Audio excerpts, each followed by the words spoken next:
এই সব খাট পূজারি, মাজার পূজারি, বেদাতি মৌলবীগুলো হারাম খাইতে খাইতে নাস্তিকের টাকা, কাফেরের টাকা, রামের টাকা, বামের টাকা, ভারতের গোয়েন্দা সংস্থা রয়ের টাকা, উগ্র হিন্দুবাদী ইসকনের টাকা খেয়ে হারামখোর মৌলবীগুলো বাংলাদেশে মাজার পূজা, কবর পূজা, পীর পূজা চালু করতে চায়।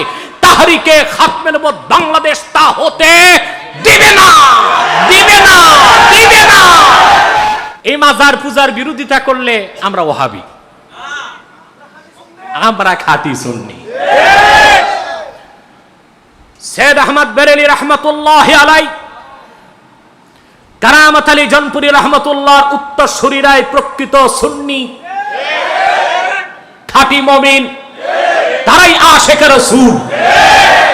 সুন্নতের দোহাই দিয়ে যারা পীরকে সাজদা করে, মাজারকে সাজদা করে, মাজারে মান্নাত করে, ঈমান ও ইসলামের উপর মাসলাককে মূল্যায়ন করে, তারা ভণ্ড, বেদাতি, শিরকপন্থী।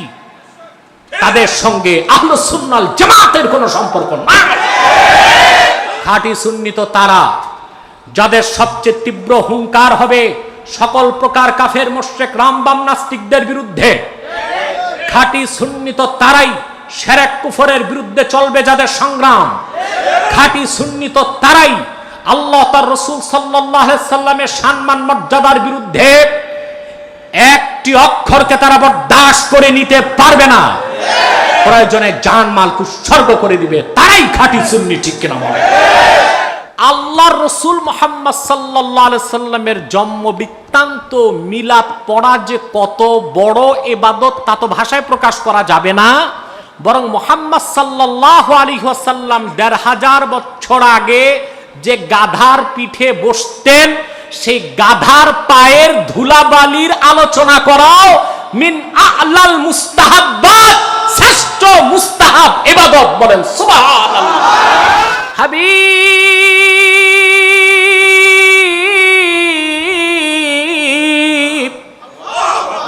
কি ধুলোকে ভুলোকে, আকাশে জমিনে, জলে আর স্থলে, কি লৌহ কলমে, কি আরশে আজিমে, কি জান্নাতের প্রতিটি গাছের ডালে ডালে, পাতায় পাতায়, যেখানে আমার নাম সেখানে আপনি মুহাম্মাদের নাম। আল্লাহ তাকে চোখ ফিরায় দাও, তার দৃষ্টি বাড়ায় দাও, আগের চেয়ে তীক্ষ্ণ করে দাও। রাসূলুল্লাহ নূরময় হাতে চোখ দুটো বসালেন, চক্ষু লেগে গেল। হযরত কাতাদা বলেন, আমার দৃষ্টি আগের চেয়ে আরো তীক্ষ্ণ হয়ে গেল, প্রখর হয়ে বেড়ে গেল।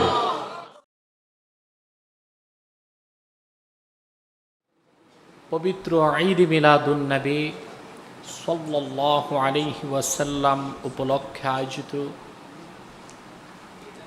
ঐতিহ্যবাহী আব্বাসী মঞ্জিল জৌনপুর দরবার শরীফের আজকের বাৎসরিক মাহফিলে বাংলাদেশের বিভিন্ন প্রান্ত থেকে উপস্থিত ইমানদার, দিনদার, নেককার মুসলমান ভাই ও বন্ধুগণ, সকলকে অন্তরের অন্তঃস্থল থেকে জ্ঞাপন করছি মোবারক। সবটুকুন শুকরিয়া আল্লাহ সুবহানাহু ওয়া তাআলার জন্য, যিনি আজকে বিশ্বব্যাপী করোনা মহামারীতে বিধ্বস্ত যখন সারা পৃথিবী, বিশ্ব মানবতা পৃথিবীর ইতিহাসে সবচেয়ে সংকটময় মুহূর্ত পার করছে যে সময়, ঠিক এ সময়ে অনেকটাই অকল্পনীয় এবং চিন্তার ঊর্ধ্বে ছিল আজকের মাহফিল। শুধুমাত্র আমার নূর নবী মুহাম্মদ সাল্লাল্লাহু আলাইহি ওয়াসাল্লামের নূরময় কদমের জুতা মুবারকের সদকায় এ মাহফিলকে আল্লাহ পাক কবুল করেছেন, মঞ্জুর করেছেন।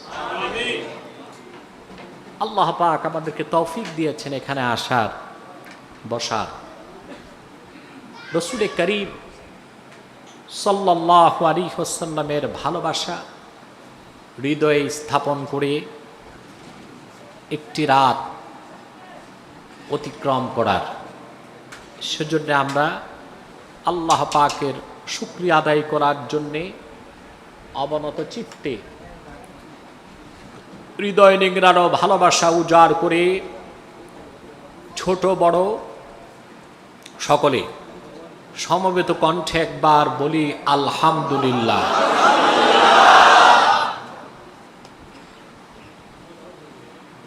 দরুদ ও সালাম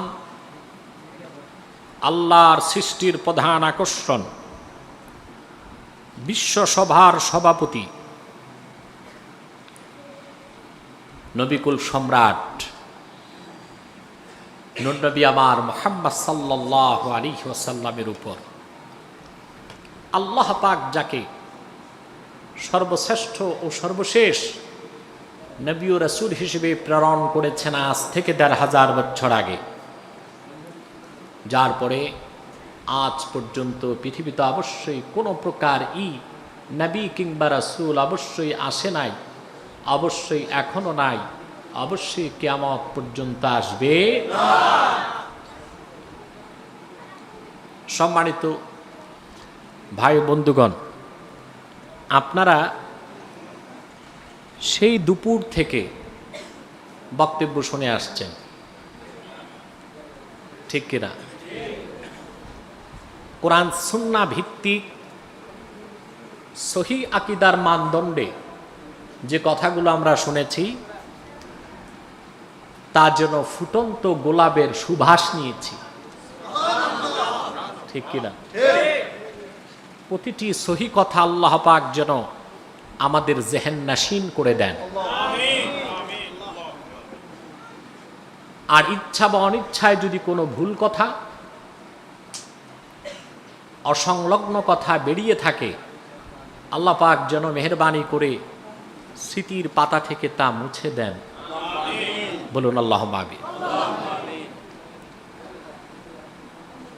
প্রিয় ভাই বন্ধুগণ, আমি আজকে আপনাদের সামনে সূরাতুল হুজুরাত থেকে দ্বিতীয় আয়াতটি তেলাওয়াত করেছি।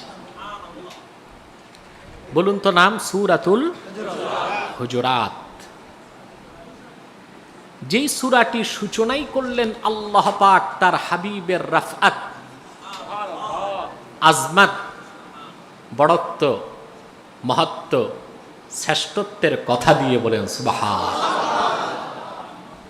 যে সূরাতে আল্লাহ পাক তার হাবিবের মহত্বের কথা বলেছেন, বড়ত্বের কথা বলেছেন, তার হাবিবের শ্রেষ্ঠত্বের কথা বলেছেন, তার হাবিবের আজমত, রাফআত, বুলন্দি আল্লাহ পাক কুদরতের জবানে বয়ান করেছে। সুবহানাল্লাহ, সুবহানাল্লাহি বিহামদিহি। আজকে এই আয়াতকে কেন্দ্র করে অনিবার্য কারণে আমাদের সামনে তিনটি বিষয় আসতেছে। কয়টি বিষয়? আজমাতে রসুল,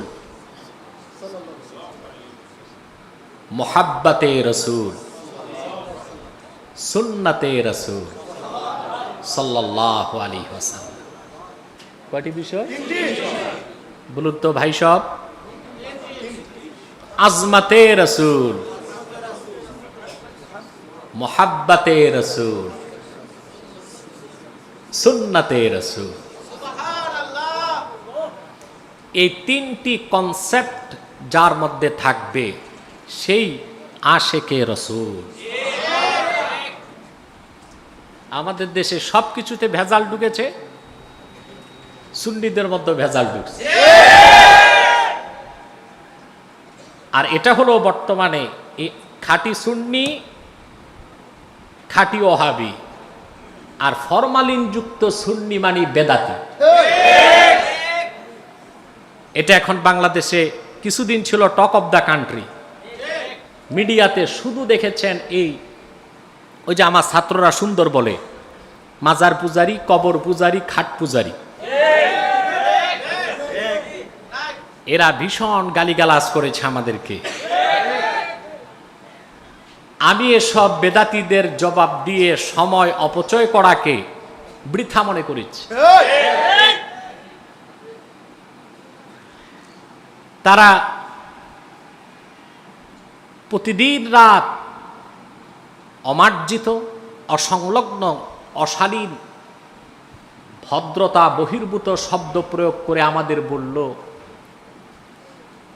আমরা সেটাকে পাত্তা দেই নাই। কেন? আমরা জানি আমাদের পক্ষে তারা বলল যেমন লাভ নাই, বিপক্ষে বললেও কোনো লাভ নাই। সে কারণে আমাদের আজকে চিনতে হবে প্রকৃত অর্থে আশিকে রসুল কে। তিনটি জিনিস: আজমতে রসুল, মোহাব্বতে রসুল, সুন্নতে রসুল। এই তিনটা যার মধ্যে জমা হলো, আল্লাহর পবিত্র সত্তার কসম, সেই আশিকে রসুল। এই তিনটার একটাও যার মধ্যে নাই, শুধু মিলাদ কিয়াম করার দ্বারা সে সুন্নি তো দূরে থাক, মুসলমান হতে পারবে কিনা তাতেই সন্দেহ আছে।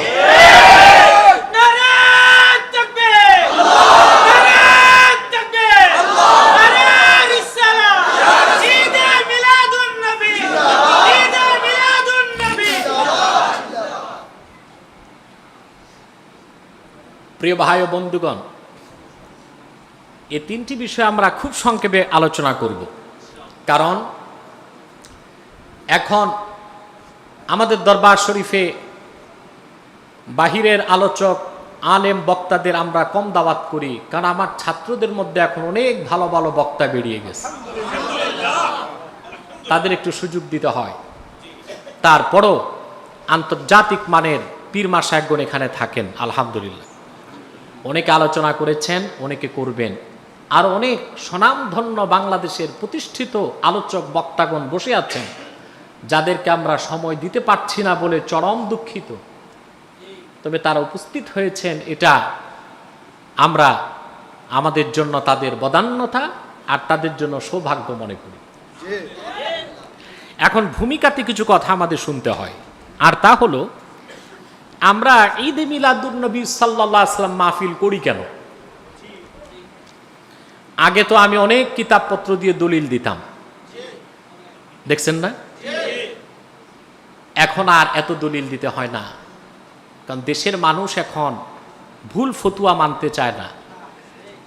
তারা এখন জানে ঈদে মিলাদুন নবীর মাহফিল, এই আমলটি কোরআন সুন্নাহ নির্ভর একটি ভালো আমল,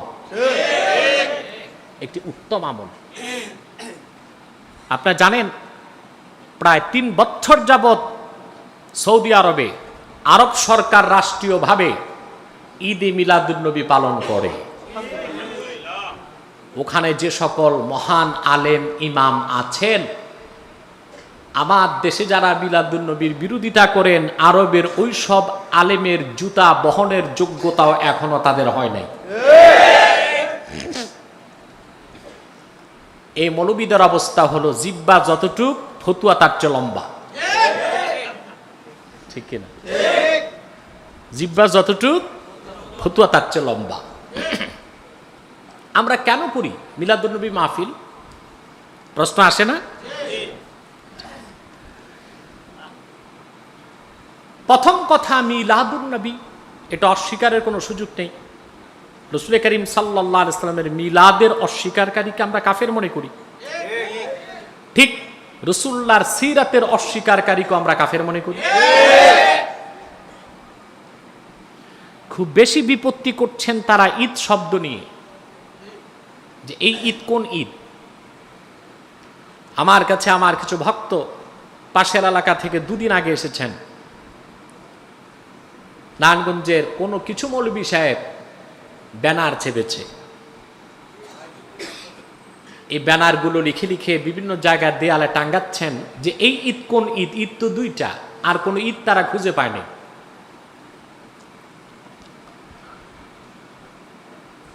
যারাই ঈদে মিলাদুন নবীর ঢালাও বিরোধিতা করে, মিলাদুন নবী বলতে কোরআন হাদিসে কিছু নেই, তাদের 2টা সমস্যার একটা সমস্যা আমি পেয়েছি।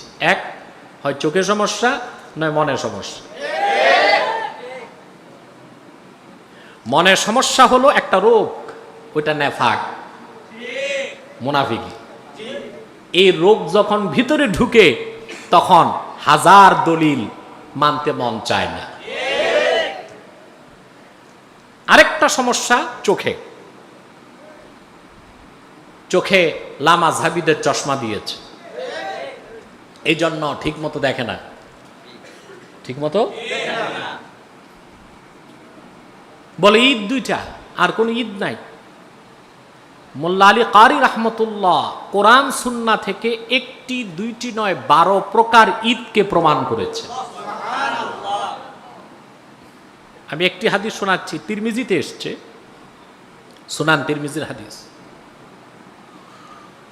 ওয়ান আব্দুল্লাহ ইবনে আব্বাস রাদিয়াল্লাহু তাআলা আনহুমা আন্নাহু ক্বারাআ আল-ইয়াওমা আকমালতু লাকুম দীনাকুম ওয়া আতমামতু আলাইকুম নি'মাতি ওয়া রাদিতু লাকুমুল ইসলামা দীনা ফাইনদাহু ইয়াহুদিয়্যুন فقال لو نزلت هذه الآية علينا لاتخذنا ذلك اليوم عيدا। রাসূলুল্লাহ সাল্লাল্লাহু আলাইহি সাল্লামের আপন চাচাতো ভাই আব্দুল্লাহ বিন আব্বাস রাদিয়াল্লাহু তাআলা আনহুমা, তিনি কোরআন কারীম পড়তেছিলেন সূরা মায়দা, চতুর্থ আয়াতে যখন আসলেন পড়তে লাগলেন আল ইয়াওমা আকমালতু লাকুম দীনাকুম ওয়া আতমামতু আলাইকুম নি'মাতি ওয়া রাদিতু লাকুমুল ইসলামা দীনা। আপনারা তো এই আয়াতের অর্থ বুঝেন নাই, এই জন্য সুবহানাল্লাহ বলতে পারলেন না। কথাটি অপ্রিয় হলেও সত্য, ১৫০০ বছর আগের আরবের ইহুদিরা আমাদের চেয়ে অনেক বেশি কোরআন বুঝত, ঠিক কিনা? কোরআন যে সত্য তাও জানতো। মুহাম্মদ সাল্লাল্লাহু আলাইহি ওয়াসাল্লাম আল্লাহর প্রেরিত সর্বশ্রেষ্ঠ সর্বশেষ নবী ও রাসূল তাও জানতো। সমস্যা ছিল গ্রহণ করত না। আব্দুল্লাহ বিন আব্বাস রাদিয়াল্লাহু তাআলা আনহুমা এই আয়াত পড়লেন, আর ওনার সামনে বসা এক ইহুদি বসার থেকে দাঁড়িয়ে গেল। তিরমিজিতে ইহুদির নামটা আসে নাই, বুখারীতে হাদিসটি আছে সেখানেও নামটা আসে নাই, কিন্তু ইমাম আহমদ বিন হাম্বল তার মুসনাদে নামটি উল্লেখ করেছেন। লোকটি ছিল কাবুল আহবার, ইহুদি ধর্মের সবচেয়ে বড় আলেম এবং পণ্ডিত। পরে হযরত ওমরের যুগে লোকটি মুসলমান হয়েছে এবং মুসলিম জগতের শ্রেষ্ঠ মুফাসসিরদের একজনে পরিণত হয়ে গেছে। কাবুল আহবার বসাতে দাঁড়ায় গেছে।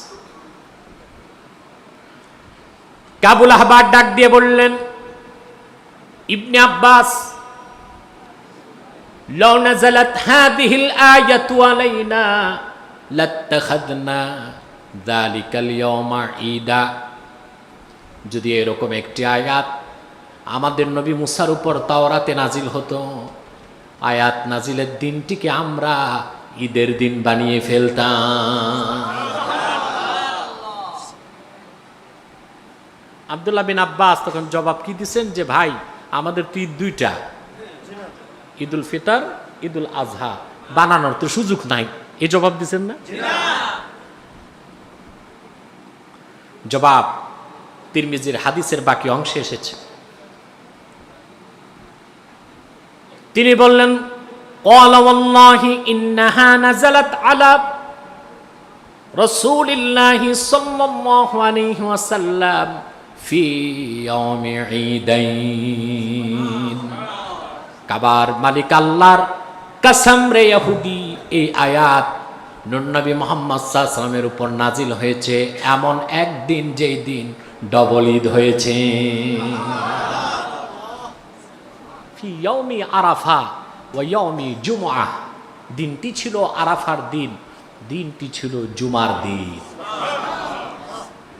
তাহলে আব্দুল্লাহ বিন আব্বাস যিনি রাইসুল মুফাসসিরিন, সুবহানাল্লাহ,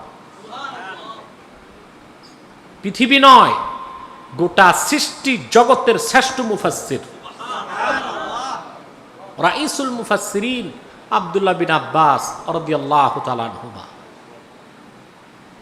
নাবালেগ থাকতেই 30 পারা কোরআনের পুরা ইলম আল্লাহ তার সিনায় মুসাজ্জাল করে দিয়েছিল নূর নবীর নূরের হাতের বরকতে। সুবহানাল্লাহ। বুখারী সহিহ বুখারী কিতাবুল ইলমের মধ্যে এসেছে একটি হাদিস, আব্দুল্লাহ বিন আব্বাস রাদিয়াল্লাহু তাআলা আনহুমা বলেন, আমি একদিন আল্লাহর রাসূলকে ওযুর পানি এনে দিলাম। ওযুর পানি পেয়ে রাসূলুল্লাহ এত খুশি হলেন, ফাদাম্মানি রাসূলুল্লাহ সাল্লাল্লাহু আলাইহি ওয়াসাল্লাম ফাকালা আল্লাহুম্মা আল্লিমহু তাওয়িল। নূর নবী আমাকে নূরময় বুকের সাথে জড়ালেন। অন্য বর্ণনায় আমার সিনায় একটা থাপ্পড় দিয়ে বললেন, আল্লাহ তুমি আমার এই ছোট্ট চাচাতো ভাই আব্দুল্লাহ বিন আব্বাসকে কোরআনের ইলম দান করে দাও। আমার নূর নবীর নূরের হাতের একটি থাপ্পড় লাগার সঙ্গে সঙ্গে আল্লাহ পাক নাবালেক ইবনে আব্বাসের সিনায় 30 পারা কোরআন মুসাজ্জাল করে দিলেন। 30 পারা কোরআনের তাফসীর আল্লাহ পাক ওনার সিনায় দিয়ে দিলেন। যিনি সবচেয়ে বেশি কোরআন বুঝলেন তিনি বললেন, আরাফার দিন, ঈদের দিন, জুমার দিন, ঈদের দিন। এটা কি আমার কথা না ইবনে আব্বাসের কথা? উনি বললেন প্রত্যেক জুমার দিন ঈদের দিন, প্রত্যেক হজের দিন ঈদের দিন। তাহলে আমরা 2 ঈদ ছাড়া আরো 2টো ঈদ পেলাম। কথা বলেন। আর ওনারা ঈদ খুঁজে পায় না। সমস্যা কয়টা? চোখে নয়, মনে। আর কোনো সমস্যা নেই। ঈদ কাকে বলে? আল্লামা বদরুদ্দিন আইনি উমদাতুল কারিতে ব্যাখ্যা করেছেন, ঈদ হলো আসসুরুরুল আয়েদ। আসসুরুরুল আয়েদ, যে আনন্দটা বারবার মনে জাগে তাকে ঈদ বলা হয়। কি বলা হয়? অর্থাৎ ঘটনা একবার ঘটবে, আনন্দ বারবার লাগবে, একে বলা হয় ঈদ। কি বলা হয়?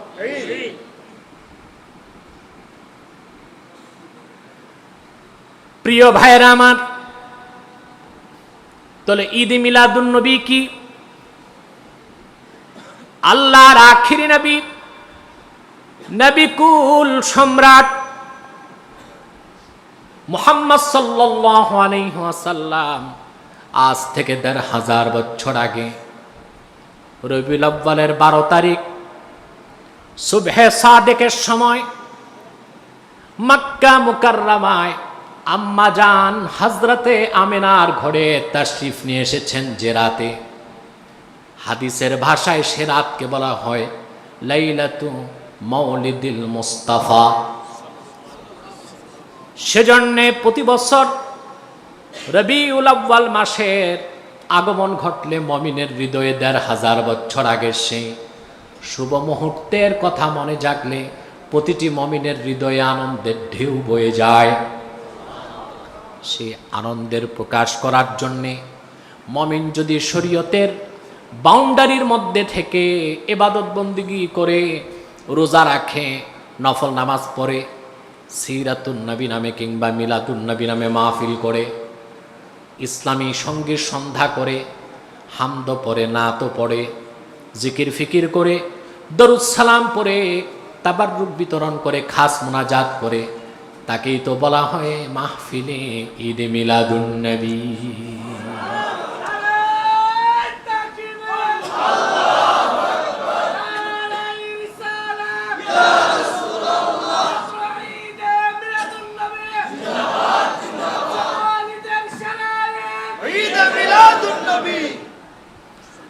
প্রিয় ভাই সব, আমার প্রিয় ভাই বন্ধুগণ, রাসূলুল্লাহর কথা মনে করে, স্মরণ করে আনন্দের প্রকাশ করার নির্দেশ তা আল্লাহ নিজেই করছেন। সূরা ইউনূস আল্লাহ পাক বলেছেন, কুল বিফাদলিল্লাহি ওয়া বিরহমাতিহি ফাবিযালিকা ফালইফরাহু হুয়া খায়রুম মিম্মা ইয়াজমাউন। হাবিব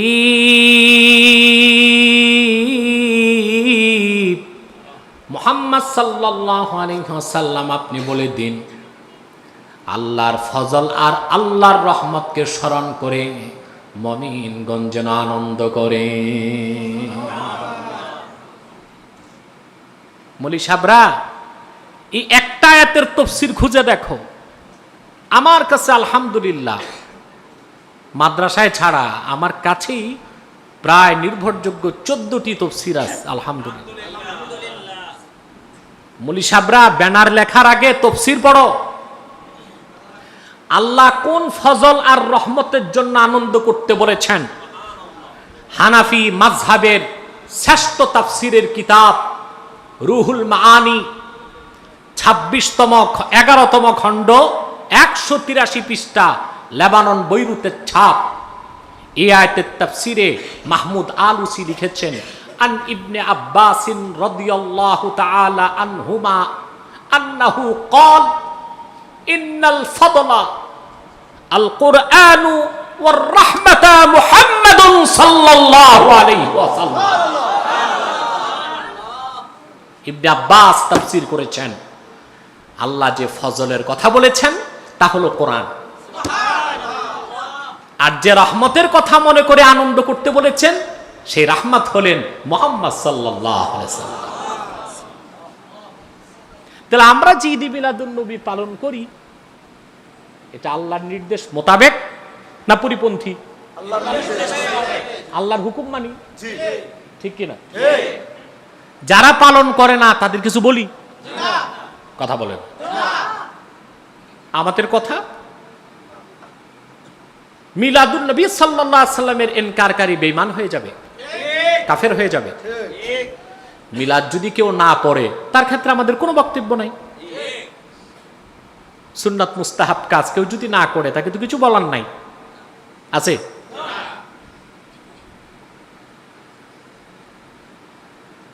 আমি বলবো ভালো করে নিজেদের কিতাবগুলো পড়ুন।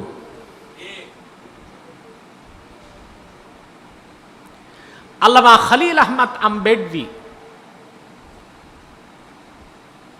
বজলুল মাজহুদ শরহুস সুনান আবি দাউদের লেখক, দারুল উলুম দেওবন্দের শ্রেষ্ঠ মুহাদ্দিসদের একজন, আল মুহান্নাদ আল মুফান্নাদ কিতাবে লিখেন, আল্লাহর রাসূল মুহাম্মদ সাল্লাল্লাহু আলাইহি সাল্লামের জন্ম বৃত্তান্ত মিলাদ পড়া যে কত বড় ইবাদত তা তো ভাষায় প্রকাশ করা যাবে না। বরং মুহাম্মদ সাল্লাল্লাহু আলাইহি ওয়াসাল্লাম ১৫০০ বছর আগে যে গাধার পিঠে বসতেন সেই গাধার পায়ের ধুলাবালির আলোচনা করাও মিন আ'লাল মুস্তাহাব্বাত, শ্রেষ্ঠ মুস্তাহাব ইবাদত। বলেন সুবহানাল্লাহ।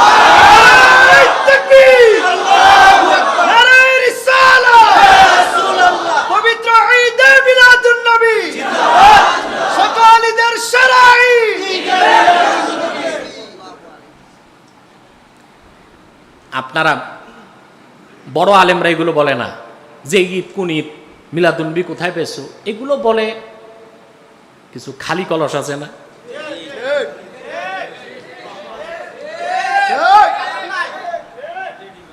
এরাই এই যে টালটু বল্টু বেলটু কিছু মৌলবি সাহেব আছে। আর এ কারণে দ্বন্দ্ব সংঘাত বাড়ে।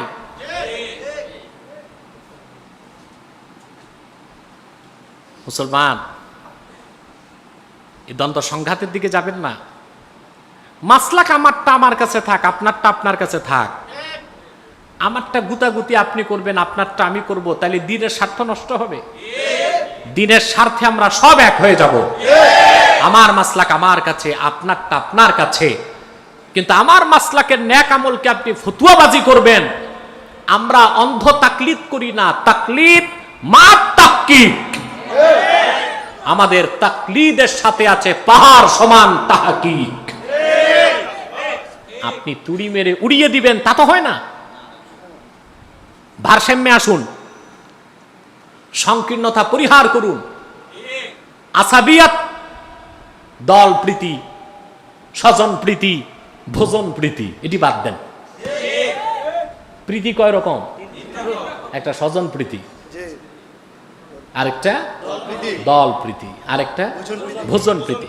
আপনার দলেরও না, রক্তেরও না, ভালো করে পেটটা ভরে খাওয়াই দেন, ও আপনার সামসামি করবে। ঠিক কিনা?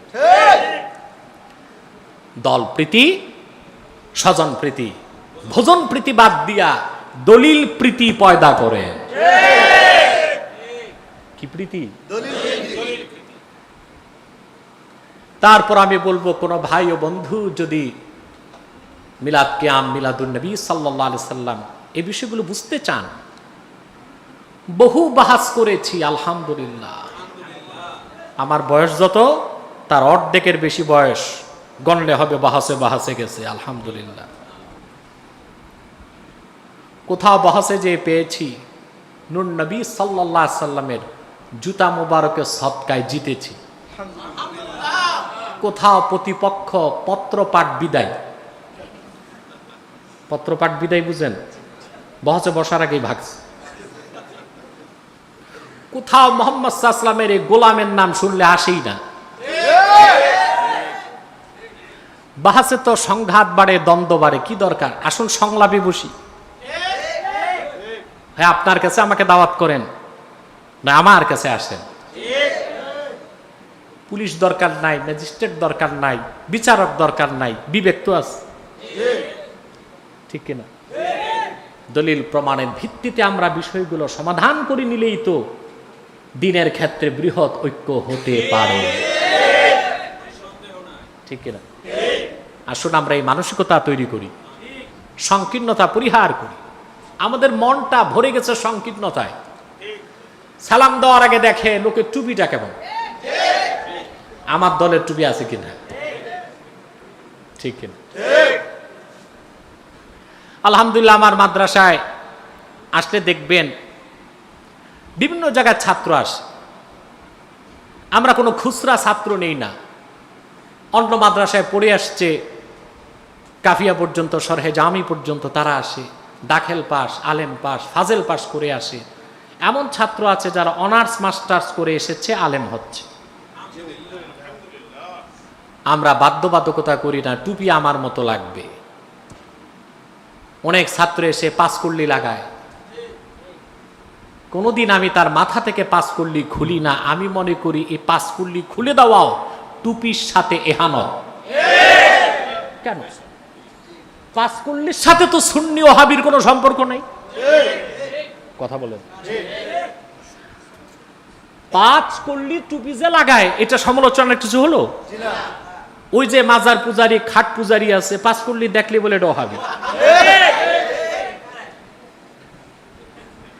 তা আমি বলবো, তুমি যে মাজার পূজা, খাট পূজা করো, তুম না ইহাবি না উহাবি।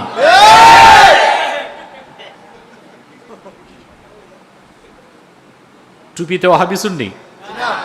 তো যে টুপি লাগায় না সে কি? কথা বলবেন না। যার টুপি নাই সে কি? পাঁচকুল্লি যে লাগাইলো, টুপি তো লাগাইছে, রাসূলুল্লাহর সুন্নতের মহব্বতি তো লাগাইছে। আসল কথা বললে তো খেপেই যাবেন। শুধু টুপি পরা সুন্নতে রাসূল নয়, সুন্নতে সাহাবা।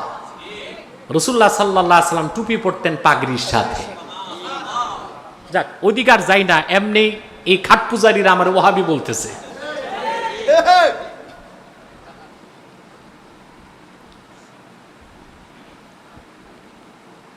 প্রিয় ভাই বন্ধুগণ, তাহলে সংকীর্ণতা পরিহার করতে হবে। টুপি দেখে সালাম নয়, ইমান আকীদা দেখে সালাম। আমরা জুব্বা কুর্তা দেখি, গুন্ডি কয়টা আছে, বোতাম কয়টা? বোতাম আছে গনে, আমার তিনটা তার তিনটা, এই লোকটা ঠিক আছে। এরপর দেখি কলার আছে না নাই, এরপর দেখি গোল না ফাড়া। তো যে পেন শার্ট আর টাই লাগায়, উঠটা দেখো না কেন? কথা বলে। এসব শিকিয়াদলি পাশিকা বাটকারা মৌলবীরা উম্মতের মধ্যে ফিতনা, তাফাররুকা, বিভেদ সৃষ্টি করছে, আর কিছু না। বড় আলেমরা এগুলো করে না, কখনো করে না। আমি কার কথা বললাম? খলিল আহমদ রাহমাতুল্লাহ, দেওবন্দের শ্রেষ্ঠ মুহাদ্দিসদের একজন। তিনি তার কিতাবে লিখেছেন, আরে রাসূলুল্লাহর মিলাদ পড়ার চেয়ে তো সওয়াবের কাজই নাই, বরং রাসূলুল্লাহ সাল্লাল্লাহু আলাইহি ওয়াসাল্লাম ১৫০০ বছর আগে যে গাধার পিঠে বসেছেন, সেই গাধার পায়ের ধুলাবালির আলোচনাও মিন আ'লাল মুস্তাহাব্বাত, অতি উত্তম শ্রেষ্ঠ মুস্তাহাব ইবাদতের অন্তর্ভুক্ত। কারণ রাসূলুল্লাহ যে গাধা ব্যবহার করেছেন সেটাও হাদিসে এসেছে, আর হাদিস মানে ওয়াহি, কোরআন হলো ওয়াহি, হাদিসও ওয়াহি। কোরআন হলো মাতলু, হাদিস গায়রে মাতলু। হাদিসের প্রতি শব্দে 10টি করে নাকি আল্লাহ দান করেন।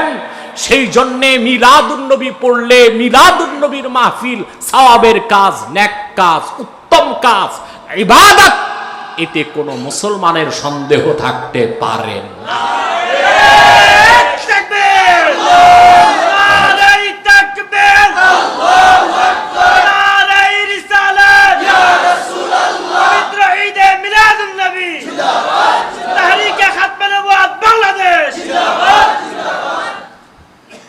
ভাই সব ভূমিকা এখানে শেষ করলাম।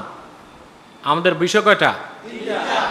আল্লাহ পাক কোরআন কারীমের মধ্যে বলেন, আমার সঙ্গে আপনারাও পড়ুন, যেন প্রতিটি অক্ষরে নূর আল্লাহ পাক সিনায় উদ্ভাসিত করে দেন।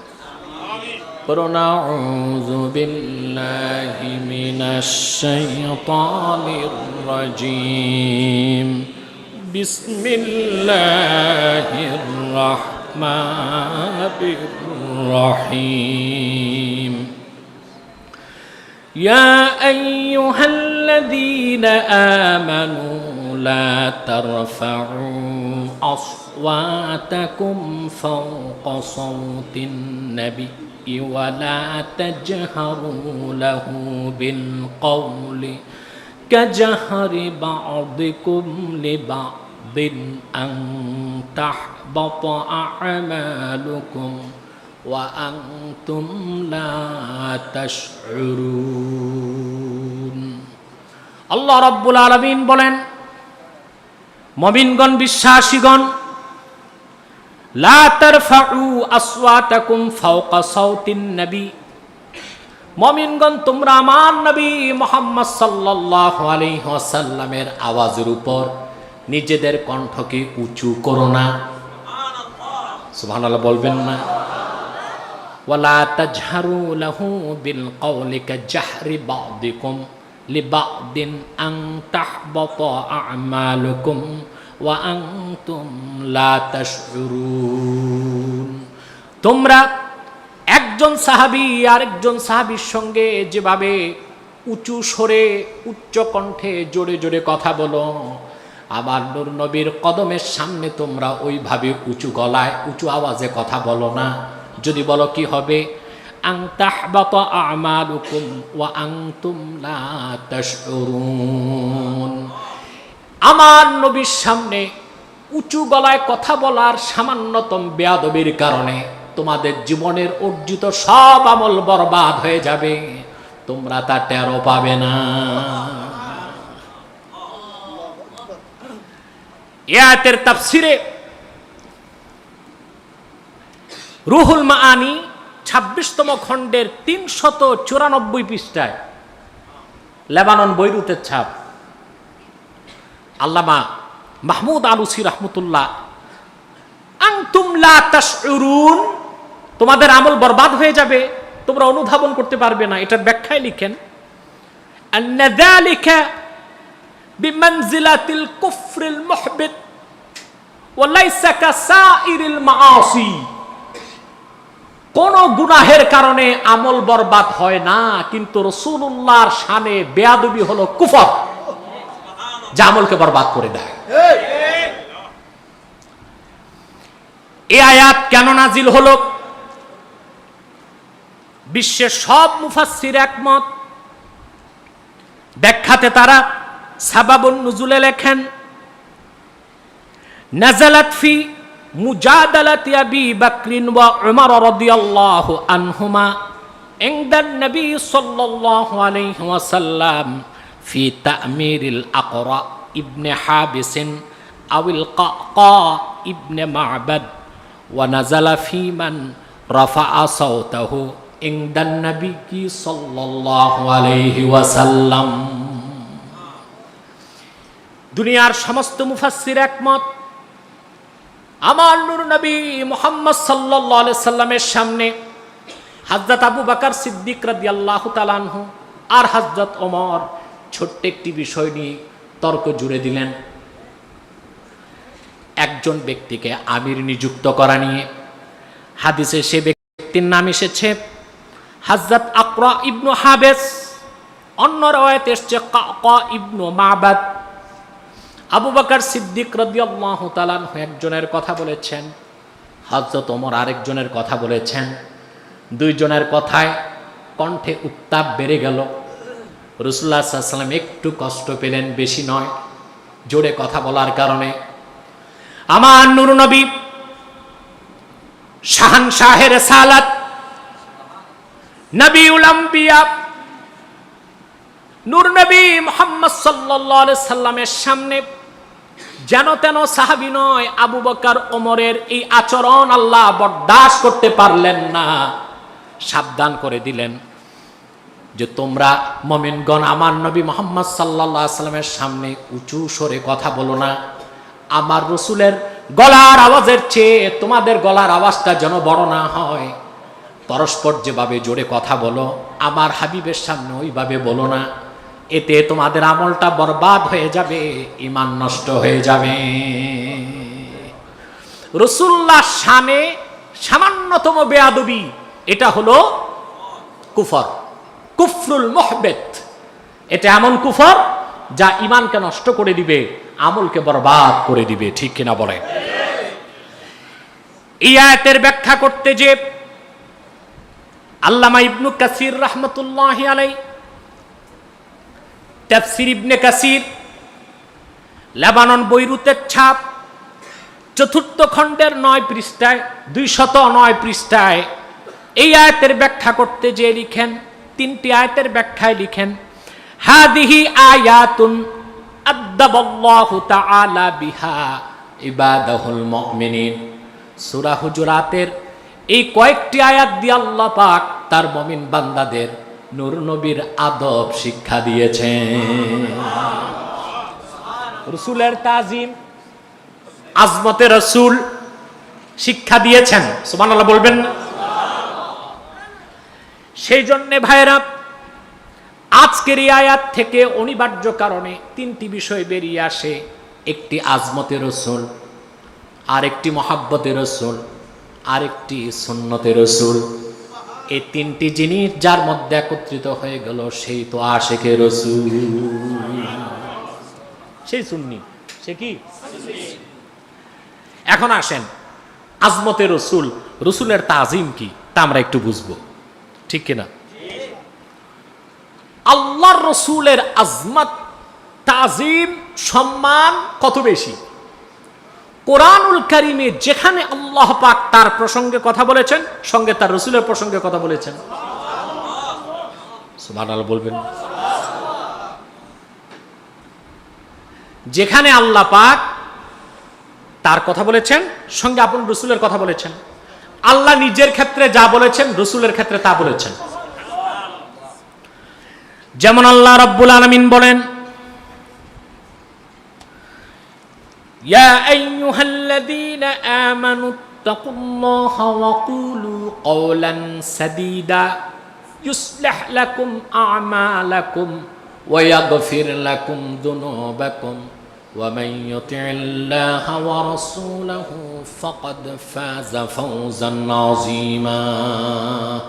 যে ব্যক্তি আল্লাহর আনুগত্য করল, মুহাম্মদ সাল্লাল্লাহু আলাইহি ওয়াসাল্লামের আনুগত্য করল, সে ব্যক্তি সফলতার শীর্ষ সোপানটা পেল।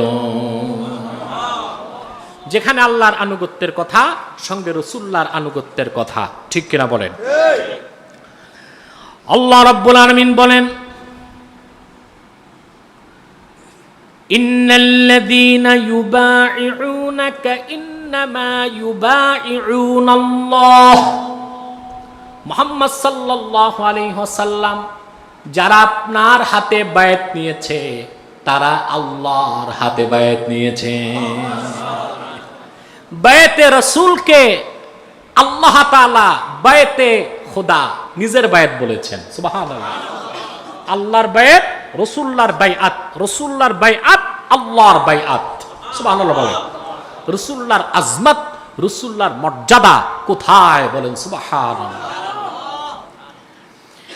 আমার ভাইয়েরা, আল্লাহ রাব্বুল আলামিন বলেন, ইয়াসআলুনাকা আনিল আনফালি কুলিল আনফালু লিল্লাহি ওয়ার রাসূল।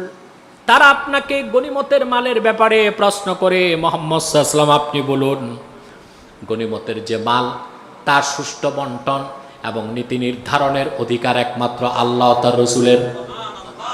একটু আওয়াজ করে সুবহানাল্লাহ বলবেন না? রাত তো বেশি, ঘুমাচ্ছেন আপনারা নাকি? কে কে ঘুমান একটু হাতটা তুলে দেখান তো আমাকে। ঘুমান কে? হাত উঠান। এত মানুষের মধ্যে দুই একজন বেতাল মানুষ তো থাকতেই পারে। আমার ভাইয়েরা, শুধু তাই নয়, আল্লাহ পাক তার হাবিবের আজমতের কথা, সম্মানের কথা, কতটুক রাসূলুল্লাহর সম্মান তাজিম আল্লাহ পাক বলেন, ইন্নাল্লাযীনা ইউযুনাল্লাহা ওয়া রাসূলাহু লাআনাহুমুল্লাহু ফিদ দুনিয়া ওয়াল আখিরাতি ওয়া আ'আদ্দা লাহুম আযাবাম মুহিনা। আল্লাহ পাক বলেন, আর যে সব লোক আল্লাহকে কষ্ট দেয়, মুহাম্মদ সাল্লাল্লাহু আলাইহি ওয়াসাল্লামকে কষ্ট দেয়, ওই সব হতভাগা পাপীদের জন্য দুনিয়া ও আখিরাতে রয়েছে আল্লাহর পক্ষ থেকে অভিশাপ বা লানত। বলেন নাউযুবিল্লাহ। আল্লাহ রাব্বুল আলামিন অন্যত্র বলেন, যালিকা বিআন্নাহুম শাক্কুল্লাহা ওয়া রাসূলাহু ওয়া মান ইউশাকিকিল্লাহা ওয়া রাসূলাহু। আল্লাহ পাক বলেন, আর ওই সব কাফেরের দল আল্লাহকে কষ্ট দেয়, রাসূলকে কষ্ট দেয়, আর আল্লাহ রাসূলকে যারা কষ্ট দেয় তাদের জন্য রয়েছে জাহান্নাম অবধারিত। কোরআন কারীমে যেখানে আল্লাহ পাক তার আনুগত্যের কথা বলেছেন, সেখানেই আল্লাহ তার হাবিবের আনুগত্যের কথা বলেছেন। যেখানে আল্লাহ পাক নিজের এতাতের কথা বলেছেন, সঙ্গে রাসূলের এতাতের কথা বলেছেন, শুধু তাই না, আল্লাহ পাক কোরআন কারীমে 30তম পারায় সূরাতুল ইনশিরাহে বলেন, ওয়া রাফা'না লাকা যিকরাক। হাবিব মুহাম্মদ সাল্লাল্লাহু আলাইহি ওয়াসাল্লাম, আমি আপনার সম্মান, মর্যাদা, ইজ্জত, রাফআতকে, আপনার ফজিলতকে আমি আল্লাহ পাক বুলন্দ করেছি। কত বেশি বুলন্দ করেছেন! এই আয়াতের তাফসিরে সুনান নাসাই, সুনান তিরমিজি, সিয়াহ সিত্তার প্রসিদ্ধ কিতাব সহ সব তাফসিরে এসেছে। এই আয়াত নাজিলের পর জিবরিল চলে আসলেন, রাসূলুল্লাহকে প্রশ্ন করলেন, ইয়া মুহাম্মদ সাল্লাল্লাহু আলাইহি ওয়াসাল্লাম, আতাদ্রি, গেট বন্ধ করে এটা, ইয়া মুহাম্মদ সাল্লাল্লাহু আলাইহি ওয়াসাল্লাম, আতাদ্রি কাইফা রাফা আল্লাহু যিকরাক। হাবিব, আল্লাহ প্রশ্ন করেছেন, আপনি কি জানেন কেমন করে আল্লাহ আপনার জিকিরকে বুলন্দ করেছেন? হুজুর বললেন, আমি জানি না, আল্লাহ জানেন। জিবরিল চলে গেলেন, আল্লাহর পক্ষ থেকে জবাব আসলো, ইযা যুকিরতু যুকিরতা মাই। হাবিব,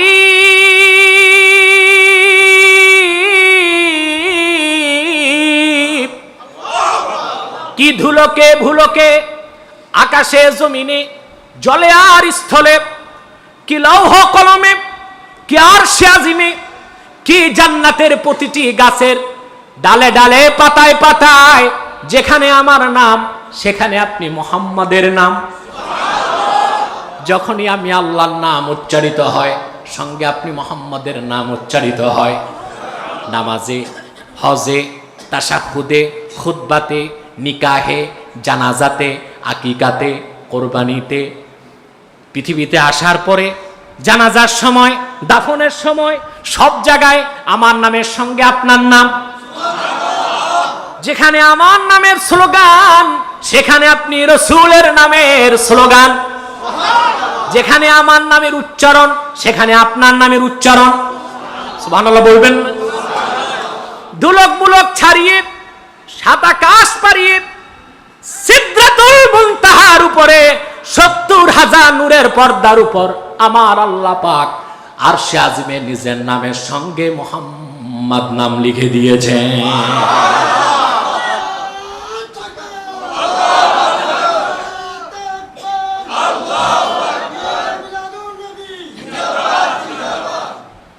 রসুলের আজমত, রসুলের তাজিম কত বেশি আপনি চিন্তা করতে পারবেন না।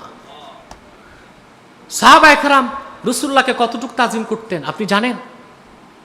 বুখারীতে একটি হাদিস এসেছে উরওয়া ইবনে মাসউদ থেকে। কার থেকে? রাদিয়াল্লাহু তাআলা। তিনি বলেন, আমি মুসলমান হওয়ার আগে আমাকে মক্কার কুরাইশরা মদিনা মুনাওয়ারায় পাঠালো, যাও তো দেখো এখনো সাহাবীগণ মুহাম্মদ সাল্লাল্লাহু আলাইহি ওয়াসাল্লামকে সম্মান ভক্তি শ্রদ্ধা করে কিনা, মদিনা মুনাওয়ারার অবস্থাকে দেখে আসো। উরওয়া বিন মাসউদ রাদিয়াল্লাহু তাআলা 7 দিন মদিনা মুনাওয়ারায় থাকলেন। মদিনা মুনাওয়ারা থেকে তিনি ফিরে আসলেন মক্কায়, কাবার চত্বরে দাঁড়ালেন। সমবেত কুরাইশদের লক্ষ্য করে বললেন, কুরাইশরা শুনে রাখো, মদিনা মুনাওয়ারায় কি দেখে আসলাম শুনে রাখো। ওয়াল্লাহি লাকাদ রাআইতু মুলুকাল কিসরা ওয়াল কায়সার, আমি রোম সম্রাটদের দেখেছি, পারস্যের সম্রাটদের দেখেছি, রোম সম্রাটদের দেখেছি, কিন্তু মদিনা মুনাওয়ারায় মুহাম্মদ সাল্লাল্লাহু আলাইহি ওয়াসাল্লামের যে রাজত্ব দেখেছি তা তো চোখে দেখি নাই। আমি 7 দিন মুহাম্মদ সাল্লাল্লাহু আলাইহি ওয়াসাল্লামের কদমের কাছে ছিলাম। আমি দেখতাম তিনি যখন মদিনা মুনাওয়ারাতে হাঁটতেন, দুই পাশে সাহাবীগণ অপেক্ষা করতেন নূর নবী থুতু কখন ফেলবেন। 7 দিনে এমন একদিনও দেখি নাই রাসূলুল্লাহর থুতু মদিনা মুনাওয়ারার মাটিতে পড়েছে।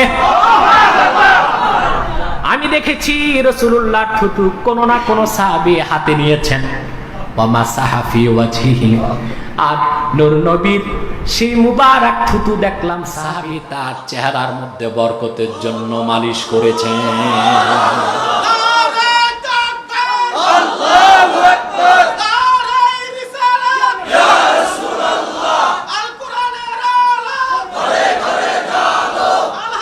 উরওয়া বিন মাসউদ বলেন, আমি আরো দেখেছি রাসূলুল্লাহ যখন ওযু করতেন, ওযুর অবশিষ্ট পানি যা বেঁচে যেত সেই পানি বরকতের জন্য গ্রহণ করার জন্য সাহাবায়ে কেরাম একজন একজনের সাথে কেড়ে নেবার জন্য এমন কারাকারি করতেন, রাসূলুল্লাহর সেই পানি পাবার জন্য ওযুর পানি মনে হতো এখনই একটা যুদ্ধ লেগে যাবে।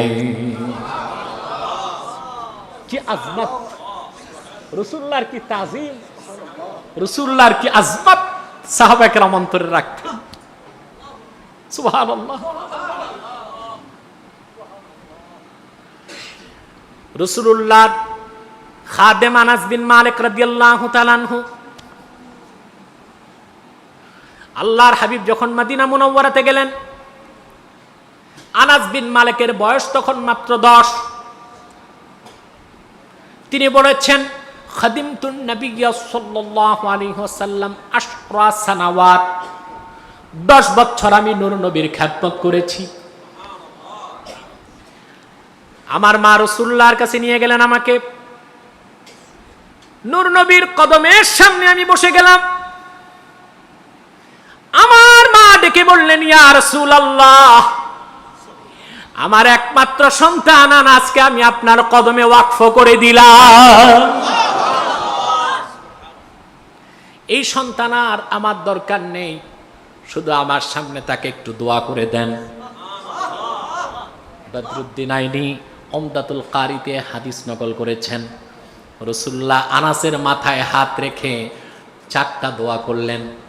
আল্লাহুম্মা বারিক ফি মালিহি ওয়া আওলাদিহি ওয়া আতিল উমরাহ ওয়াকফির যামবাহ আল্লাহ আনাসের মালে বরকত দাও, তার আওলাদে বরকত দাও, তার হায়াত লম্বা করে দাও, তার জীবনের গুনাহ মাফ করে দাও। আনাস বিন মালিক বলেন, রাসূলুল্লাহ 4টা দোয়া করেছেন, 3টা নগদ পেয়েছি। আল্লাহ আমাকে এত সম্পদ দিয়েছেন, রমজানে যাকাত বের করার সময় অনেকগুলো উট লাগে যাকাতের মাল বহন করতে। আমার এত বেশি সন্তান আল্লাহ আমাকে দিয়েছেন, আমি নিজে আমার বংশের 98 জনকে গোসল দিয়ে দাফন দিয়ে জানাজার পর দাফন করেছি। এত সম্পদ পেয়েছি, এত আওলাদ পেয়েছি, এত বয়স পেয়েছি, আমি মনে করি 4র্থটাও কবুল হয়ে গেছে, আল্লাহ আমার গুনাহ মাফ করে দিয়েছেন। সুবহানাল্লাহ বলবেন না? আনাস বিন মালিক বলেন, রাসূলুল্লাহ যখন আমাদের বাড়িতে আসতেন, গরমে রাসূলুল্লাহ যখন ঘামিয়ে যেতেন, রাসূলুল্লাহ নূরময় চেহারা থেকে মুক্তার মতো ঘামের ফোঁটা যখন পড়তো, আমার মা আমাকে কাচের বোতল দিয়ে বলতেন, রে আনাস, এই অমূল্য সম্পদ তো দুনিয়ার কোথাও পাওয়া যাবে না, রাসূলুল্লাহর ঘামটা কাচের বোতলে ভরে নাও, আমরা আতর হিসেবে ব্যবহার করব।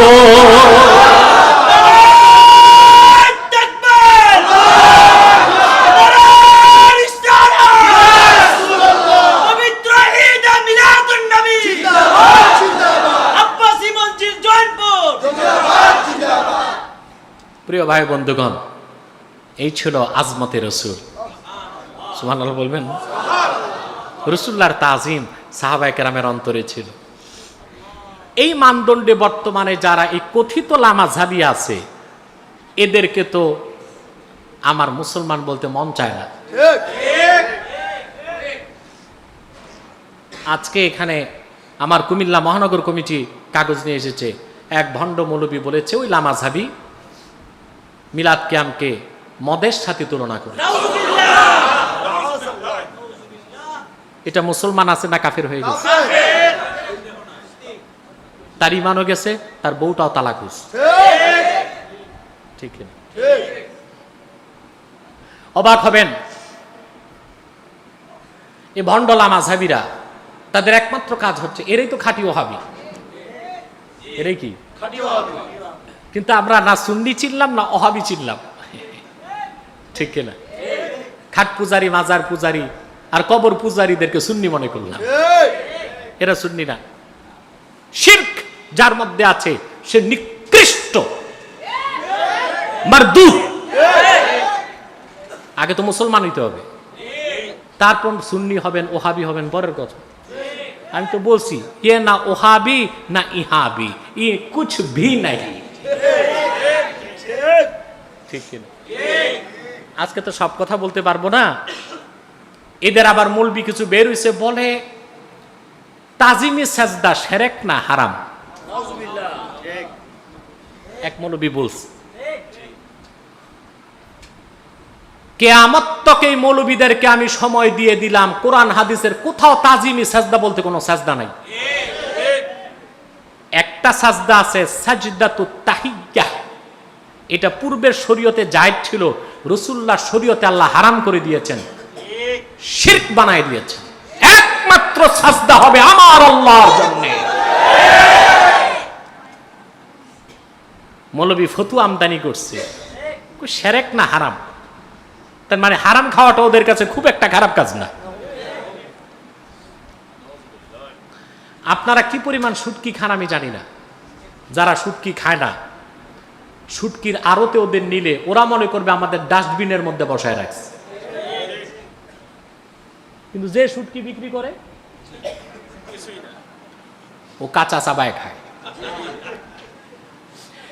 এই সব খাট পূজারি, মাজার পূজারি, বেদাতি মৌলবীগুলো হারাম খাইতে খাইতে নাস্তিকের টাকা, কাফেরের টাকা, রামের টাকা, বামের টাকা, ভারতের গোয়েন্দা সংস্থা রয়ের টাকা, উগ্র হিন্দুবাদী ইসকনের টাকা খেয়ে হারামখোর মৌলবীগুলো বাংলাদেশে মাজার পূজা, কবর পূজা, পীর পূজা চালু করতে চায়।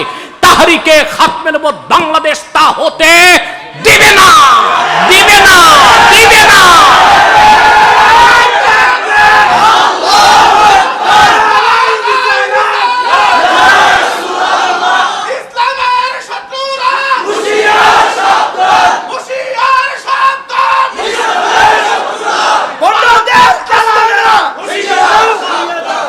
প্রিয় ভাই বন্ধুগণ, একটা সাজদা আল্লাহ জায়েজ রেখেছিলেন পূর্বের নবীদের যুগে, ওটা সাজদাতুত তাহিয়্যা। ওইটা আল্লাহ মানসুখ করে দিয়েছেন, রাসূলুল্লাহ শরীয়তে আল্লাহ দিয়েছেন তাহিয়্যা কি? আসসালামু আলাইকুম। কি দিয়েছেন? ওই যে 71 টিভি না 72 টিভিতে এক ভণ্ড বলছে সালাম আলাইকুম। কি এটারে আমি ডিবিসি বলি না, ডাব্বা টিভি বলি। এরা বলছে সালাম আলাইকুম। মানুষ অশুদ্ধ ছেড়ে শুদ্ধের দিকে আসছে, এতে তাদের গাত্রদা, ঠিক কিনা? খোদা খোদা খোদা 10,000 বার বললে সওয়াব আছে?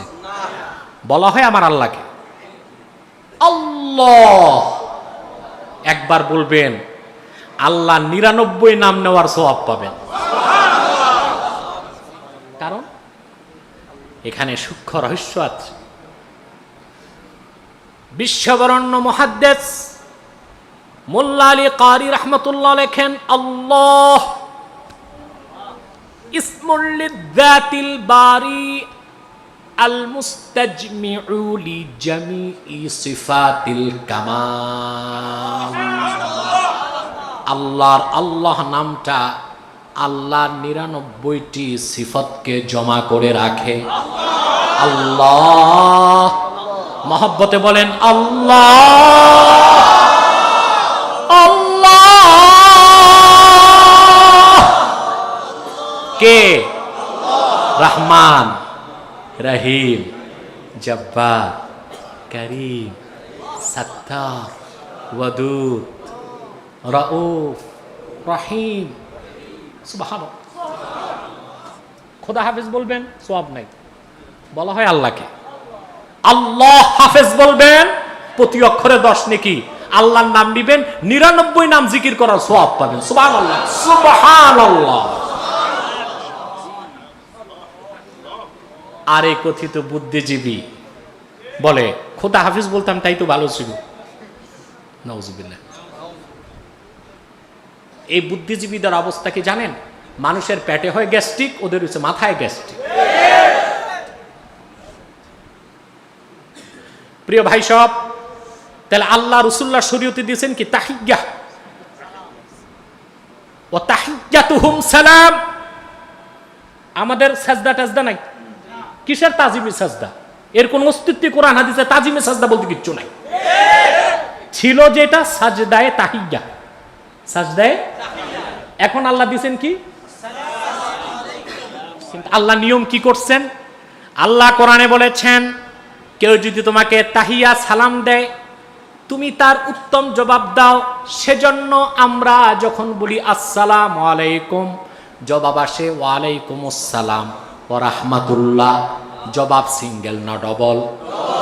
এই সব খাট পূজারি, মাজার পূজারীদেরকে বলবো, তাজিমি সেজদা যদি করতেই হয় তাহলে তাহিয়া ডবল। মুরিদ যদি পীরকে একটা সেজদা করে, পীর করতে হবে 2টা সেজদা।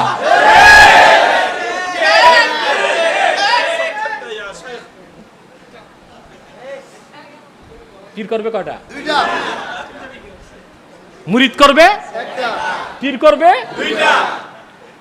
আরে এতদিন আমার বলছো ওহাবি, এখন কি যেন বলে কালকে থেকে, আল্লাহ তাআলা ভালো জানে। এরা সুন্নি, এরা মুসলমানই হয় নাই। বড় দুঃখজনক, এরা ওহাবিও হইতে পারে নাই।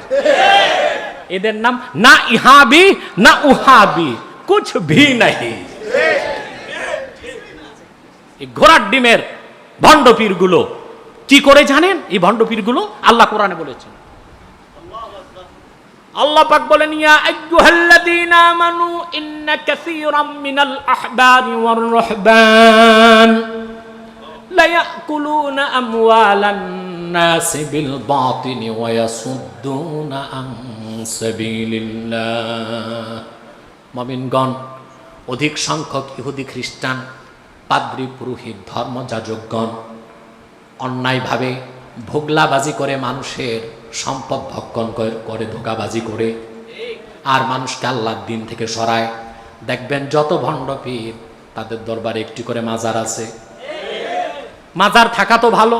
এই যে এখানে তো মাজার আছে দাদা হুজুর, আব্বা হুজুরের। দেখেন এখানে জনপুর খানদানের শ্রেষ্ঠ 2 ওলি শুয়ে আছেন।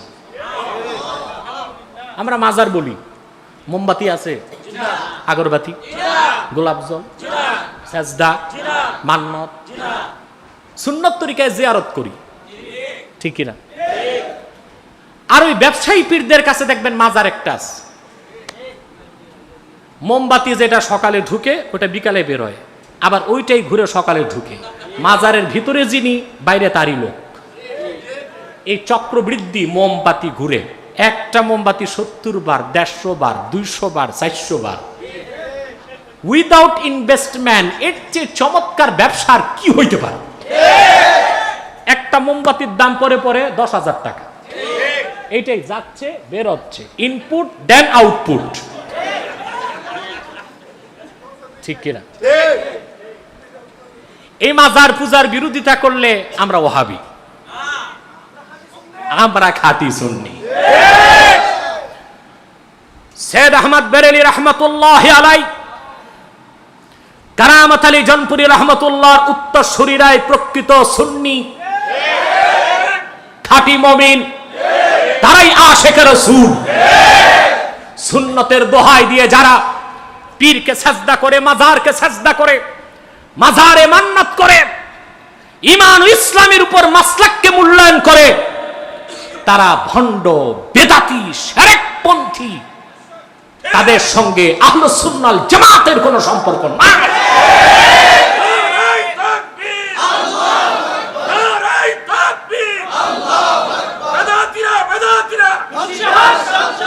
সময় দেখো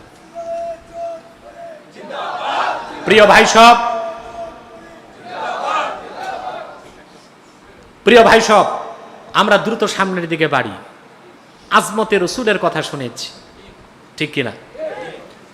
সাহাবায়ে কেরাম কিরকম তাজিম করতেন রসুল করিম সাল্লাল্লাহু আলাইহি সাল্লামকে, চিন্তা করতে পারবেন না রসুল্লাহর আজমত কি জিনিস। এবার আসেন রসুল্লাহর আজমত কি জিনিস তা বুঝাতে আমি আরেকটি হাদিস শোনাচ্ছি। এটা হাদিস না, আসরুস সাহাবা, আসরুত তাবিঈন, হাদিসের মতো এটা আসার। যেটা বলতে পারেন আপনারা পৃথিবীর প্রথম মুজাদ্দিদের নাম ওমর ইবনু আব্দুল আজিজ রাহমাতুল্লাহ, হযরত ওমর রাদিয়াল্লাহু তাআলা আনহুর মেয়ের ঘরের নাতি। কথা বুঝতেছেন? হযরত ওমরের প্রথম মুজাদ্দিদ ওমর ইবনে আব্দুল আজিজ। ওনার ব্যাপারে আল্লামা বদরুদ্দিন আইনি উমদাতুল কারি প্রথম খণ্ড 158 পৃষ্ঠায় একটা ঘটনা লিখেছেন। তিনি যখন মৃত্যু সজ্জায়, তিনি তখন ওনার সন্তানদেরকে ডেকে একটা ওসিয়ত করলেন। কি ওসিয়ত? সুবহানাল্লাহ।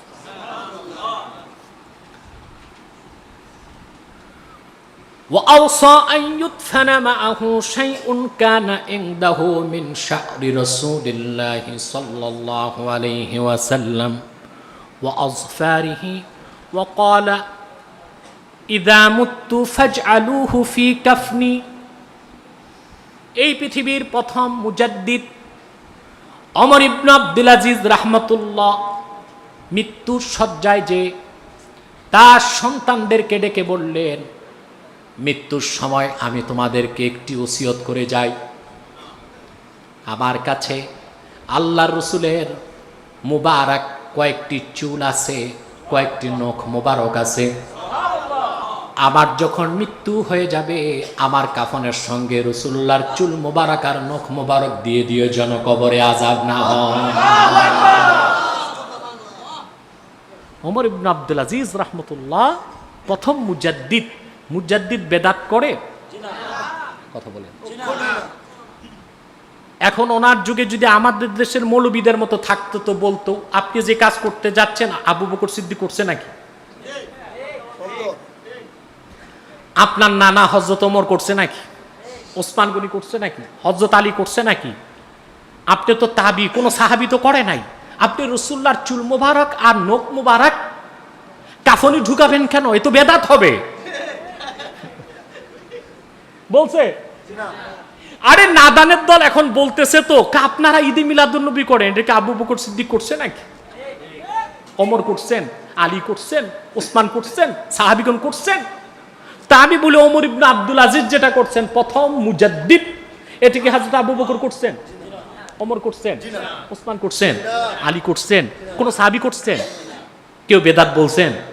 মুজাদ্দিদকে যদি বলে বেদাত করছে তো মুজাদ্দিদ থাকে কই? মুজাদ্দিদের কাজই তো বেদাত মিটানো। কারণ ওমর ইবনে আব্দুল আজিজের এই কাজ, এটা সম্পর্ক সুন্নতের সাথে ছিল না, আজমতের সাথে ছিল। আজমতে রাসূল এক জিনিস, সুন্নতে রাসূল আরেক জিনিস। বেদাত খুঁজতে হয় সুন্নতের বিপরীতে, আজমতের ক্ষেত্রে নয়। রাসূলুল্লাহর আজমত যার অন্তরে যত বাড়বে, আল্লাহর কাছে তার মর্যাদা আর তার ভালোবাসা তত বাড়বে। আজমতে রাসূলের কথা শেষ, এবার আসেন মুহাব্বতে রাসূল। আরে রাত পার হবে, শেষ করা যাবে না, আমি খুব সংক্ষেপে করছি। আর অনেক আন্তর্জাতিক আলেমরা বসে আছেন। পীরে কামেল মাওলানা শফিকুল ইসলাম ফাতেহাবাদী সাহেব তিনি আরাম করতেছেন, আমার পরপরই তিনি চলে আসবেন ইনশাআল্লাহ। আমরা ফজরের আগে মুনাজাত করব যেন ফজর পরে বাড়ি যেতে পারি। এই একটি রাত কাল কিয়ামতে আমাদের নাজাতের জরিয়া হতে পারে, ঠিক কিনা বলেন? প্রিয় ভাই সব, আমার ভাই বন্ধুগণ, কথা শুনতেছেন? মুহাব্বতে রাসূল, রাসূলুল্লাহর মুহাব্বত, ভালোবাসা। দ্বিতীয়টা কি বলুন তো ভাই? আজমতে রাসূল। এটা ছাড়া মুসলমান হওয়া, মুমিন হওয়া, তারপর কি? সুন্নাত, মুহাব্বতে রাসূল। এটা ছাড়া পরিপূর্ণ মুমিন হওয়া যাবে না। হওয়া যাবে? রাসূল করিম সাল্লাল্লাহু আলাইহি ওয়াসাল্লামের মুহাব্বত কি রকম করতে হয়? সুবহানাল্লাহ। আপনারা তা জানেন, আমি ব্যাখ্যা করব না। সাহাবায়ে কেরাম কি রকম মুহাব্বত করতেন আল্লাহ রাসূলকে। উহুদ ময়দানে যুদ্ধ হচ্ছে, আল্লাহ রাসূল সাল্লাল্লাহু আলাইহি ওয়াসাল্লামের সবচেয়ে বেশি রক্ত ঝরেছে উহুদে। কোথায়? কিছু সাহাবীর ভুল সিদ্ধান্তের কারণে কাফেরদের পক্ষ থেকে আক্রমণ বেড়ে গেল। রাসূলুল্লাহ সাল্লাল্লাহু আলাইহি ওয়াসাল্লামের প্রিয় সাহাবী হযরত কতাদা, তিনি আল্লাহ রাসূলের সামনে এসে দাঁড়ায় গেছেন যেন কাফেরদের নিক্ষিপ্ত একটি তীরও রাসূলুল্লাহ শরীর মুবারকে না লাগে।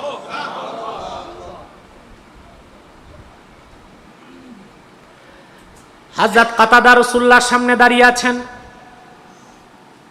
কাফেরদের পক্ষ থেকে লোহার লস্ত্র, তীর একের পর এক আসছে। প্রত্যেকটি তীরের আঘাত হযরতে কতাদা ওনার শরীরকে ঢাল হিসেবে ব্যবহার করে আটকায় দিলেন। একটি তীর রাসূলুল্লাহর শরীর মোবারকে লাগতে দিলেন না। কাফেরদের তীরের আঘাতে হযরত কতাদার দুটো চোখ বের হয়ে গেছে, চক্ষু দুটো বের হয়ে গেছে, গন্ডদেশে ঝুলে আছে চোখ। যুদ্ধ যখন শেষ, সমস্ত শরীরে হযরত কতাদার তীরের আঘাত, তরবারির আঘাত। সাহাবায়ে কেরাম বলেছেন হযরত কতাদার দেহে ৯৭টি অস্ত্রের আঘাত লেগেছিল। তীর আর তরবারির আঘাত ৯৭টি আঘাত লেগেছিল। তারপরও হযরত কতাদা নূর নবীর সামনে থেকে এক মুহূর্তের জন্য সরেন নাই, আর তার মৃত্যুও হয় নাই। রাসূলুল্লাহ তাকে দেখলে সাহাবীগণকে বলতেন, এই দেখো আমার জীবিত শহীদ হযরতে কতাদা। সুবহানাল্লাহ। চক্ষু দুটো ঝুলে আছে। হযরত কতাদা এসে রাসূলুল্লাহর সামনে দাঁড়িয়ে আছেন। ইয়া রাসূলুল্লাহ, ইয়া হাবিবাল্লাহ, আপনার ভালোবাসায় জীবন দিতে চেয়েছিলাম, অগণিত আঘাত লেগেছে, আমার শরীরে শহীদ তো হলাম না, দুটো চক্ষু ঝুলে আছে, আমি আপনার নূরের চেহারা না দেখে বেঁচে থাকতে তো পারবো না। যতদিন বেঁচে থাকবো আপনার নূরময় চেহারা যেন আল্লাহ পাক দেখার তৌফিক আমাকে দান করেন। রাসূলুল্লাহ হাত তুলে দোয়া করলেন, আল্লাহুম্মা কি কাতাদা কামা ওয়াকা ওয়াজহা নাবিয়্যিকা বিওয়াজহিহি। মালিক,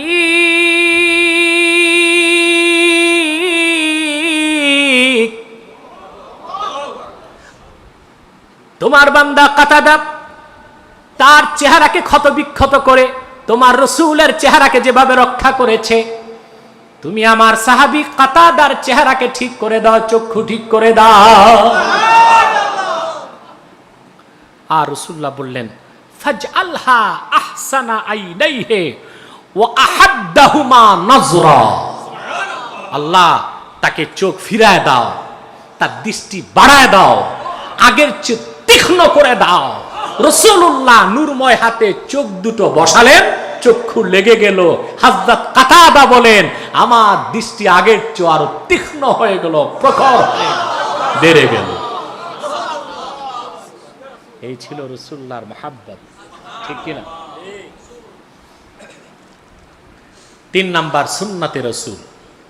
3 নাম্বার কি? আজমতে রাসূল অন্তরে রাখতে হবে, মহব্বতে রাসূল অন্তরে রাখতে হবে, ঠিক কিনা? তারপর কি? 3 নাম্বারটা বুঝতেই হবে, কারণ নূর নবী মুহাম্মদ সাল্লাল্লাহু আলাইহি ওয়াসাল্লাম বিদায় নিয়েছেন 1500 বছর আগে। আমরা এখন রাসূলের তাজিম কিভাবে করব? রাসূলের ভালোবাসা কিভাবে রাখবো? প্রশ্ন আসে না? কথা বলো। আল্লাহ রাসূলের রেখে যাওয়া সুন্নতের মহব্বত অনুসরণ করলেই রাসূলুল্লাহ সাল্লাল্লাহু আলাইহি ওয়াসাল্লামের মহব্বত অন্তরে স্থান পাবে। রাসূলুল্লাহর রেখে যাওয়া শরীয়ত ও সুন্নতের তাজিম করলে রাসূলুল্লাহকে তাজিম করার সম্মান আল্লাহ আমলনামায় দিয়ে দিবেন। 3 নাম্বারটা কি? সুন্নতে রাসূল। রাসূলুল্লাহ সাল্লাল্লাহু আলাইহি ওয়াসাল্লামের সুন্নাত, এটা একটু ব্যাখ্যা করব আমি। আর এই কথাটা অনেকের জন্য কঠিন মনে হবে। সেটা হলো, আমরা সুন্নত বুঝি না। আমরা সুন্নত বুঝি না। আমরা বুঝি কি? ফরজ, তারপর ওয়াজিব, তারপরে সুন্নত, তারপরে নফল, ঠিক কিনা? এটা বলি না? এই জন্য সুন্নতের প্রতি আমাদের কোনো গুরুত্ব নাই। সুন্নতের দুটো অর্থ, একটি হলো নীতি, একটি হলো আমল। একটি কি? সুন্নতকে গ্রহণ করতে হবে নীতি হিসেবে, সুন্নতকে গ্রহণ করতে হবে আমল হিসেবে। আমাদের আমলে কিছু সুন্নত আছে, দাড়ি আছে, টুপি আছে, পোশাক আশাক ঠিক আছে, দস্তরখানে খাই, মেসওয়াক করি, খাওয়ার পরে কায়লুলা করি, রাতে একটু খাওয়ার পর হাঁটি, মাঝে মধ্যে কদু খাই, মিষ্টি খাই, ঠিক কিনা? আমল হিসেবে কিছু সুন্নত নিয়েছি, নীতি হিসেবে রাসূলুল্লাহর সুন্নত নিতে পারি নাই, ঠিক কিনা? নীতি হিসেবে রাসূলুল্লাহর সুন্নতকে গ্রহণ না করলে যে মুসলমান হওয়া যায় না, আল্লাহ কোরআনে স্পষ্ট করে দিয়েছে। আল্লাহ পাক বলেন, মা কানা লিমুমিনিন ওয়ালা মুমিনাতিন ইযা কাদাল্লাহু ওয়া রাসূলুহু আমরান আইয়াকুনা লাহুমুল খিয়ারাতু মিন আমরিহিম ওয়া মান ইয়াসিল্লাহা ওয়া রাসূলাহু ফাকাদ দাল্লা দালালাম মুবিনা। কোন মুমিনের জন্য, কোন মুমিন নরনারীর জন্য, মুসলিম নরনারীর জন্য এই অধিকার নেই, এই সুযোগ নেই যে আল্লাহ ও আল্লাহর রাসূলের সিদ্ধান্তকে না মেনে নিজেদের মন মস্তিষ্ক প্রসূত কিংবা মন গড়া মতবাদ মতাদর্শ সিদ্ধান্ত মানবে।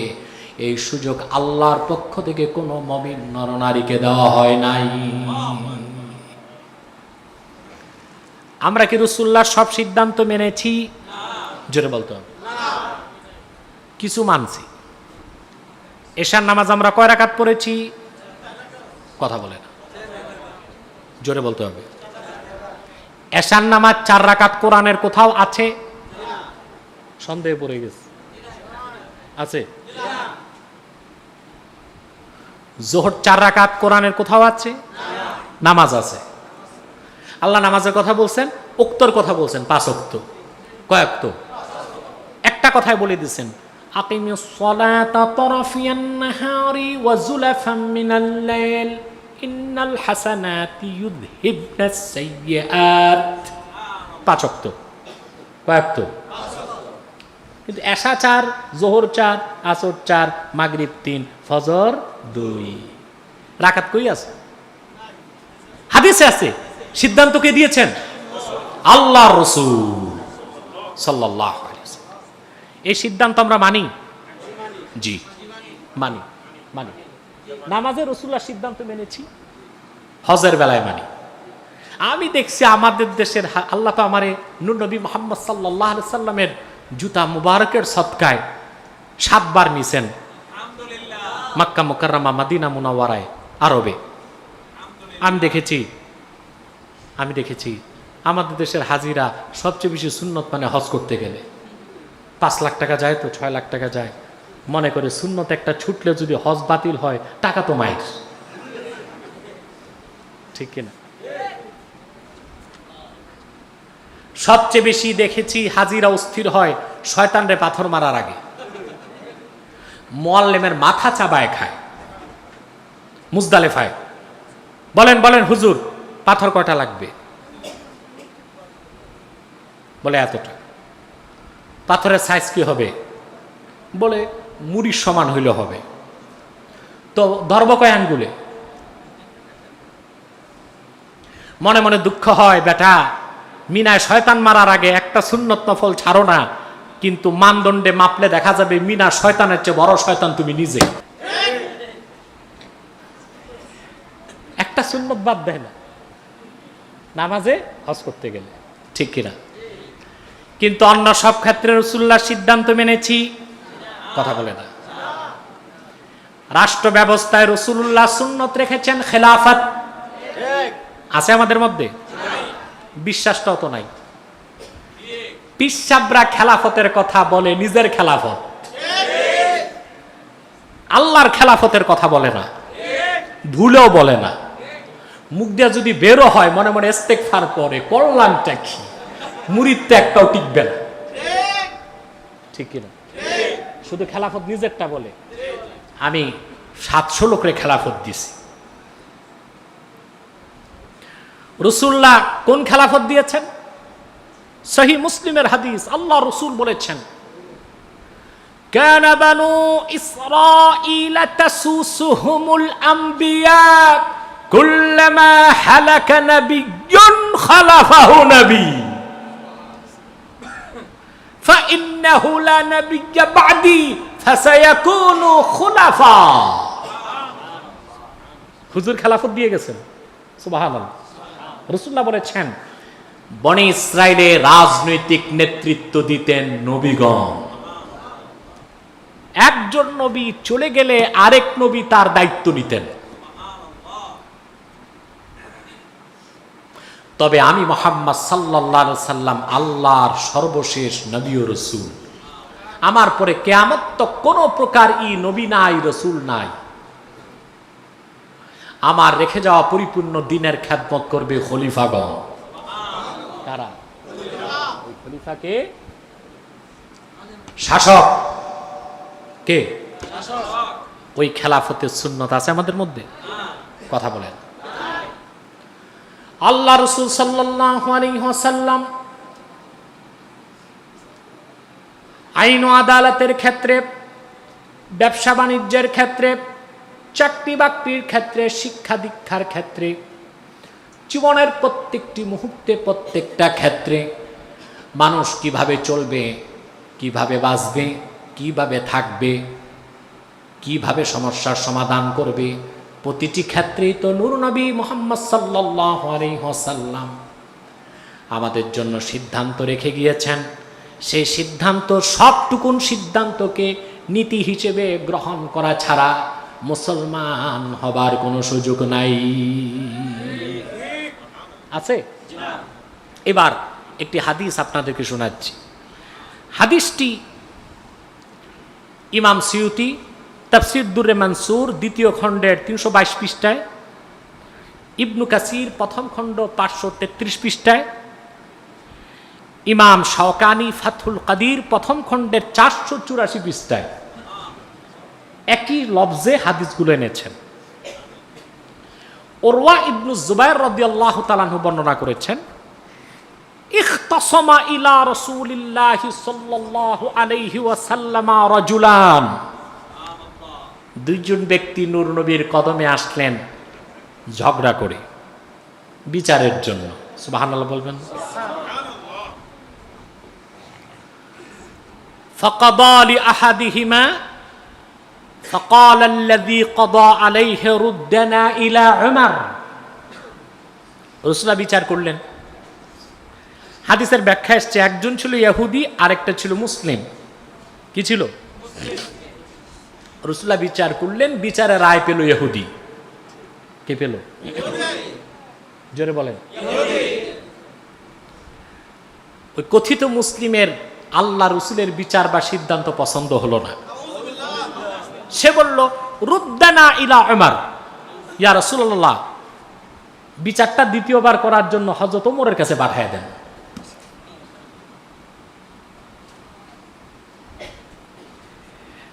ফাকালা রাসূলুল্লাহ সাল্লাল্লাহু আলাইহি ওয়াসাল্লাম, নাআম ইনতালিকু ইলা উমর, ঠিক আছে যাও, ওমরের কাছে যাও, আবার বিচার করে দিবে।